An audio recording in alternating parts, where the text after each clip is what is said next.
আমার একটা বিয়েবাড়ির নেমন্তন্ন ছিল। হাই গাইস, আমি অলরেডি চলেই এসেছি বিয়েবাড়িতে। আর নতুন বউকে তো না দেখলে নয়, তাই আমি দূর থেকে নতুন বউকে দেখেও নিয়েছি। এবার অলরেডি চলে এসেছি খাওয়ার টেবিলে।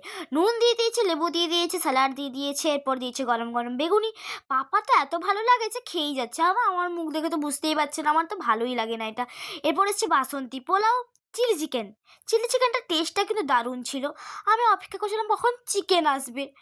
এরপর আমাদের দিয়ে দিয়েছিল আলু ভাজা, তারপর দিয়েছে গরম গরম সাদা ভাত, চচ্চড়ি আর ডাল। আমি ভাবলাম চিকেন কখন দিবে, কিন্তু চিকেনতে তো নামগন্ধই নেই। তারপরে দিল একটা ফুলকপির তরকারি। টেস্টটা আমার এতটাও ভালো লাগেনি। তারপর দিয়েছে মাছ। মাছটার টেস্ট কিন্তু দারুণ ছিল। এরপর এতক্ষণ অপেক্ষা করার পর এসছি আমাদের ফেভারিট চিকেন। এরপর আমার এতটা ভাল লাগলো, মানে বলার নয়। আমি শুধু 4-5 বার নিয়ে খেয়েই যাচ্ছি তো খেয়েই যাচ্ছি। আমার মার পাতে তো এতগুলো মাংস দেখে বুঝতেই পারছি। এবার দিয়েছি চাটনি, দই, মিষ্টি, পাঁপড়। সব ভালোভাবে খাওয়ার পর মুখ টুক ধুয়ে আমরা বাড়ির উদ্দেশ্যে রওনা দিয়েছি। এবার আমরা বাড়িতে যাচ্ছি। এবার বলবে কমেন্টে যে আমাকে কেমন সুন্দর লাগছে। বাই গাই।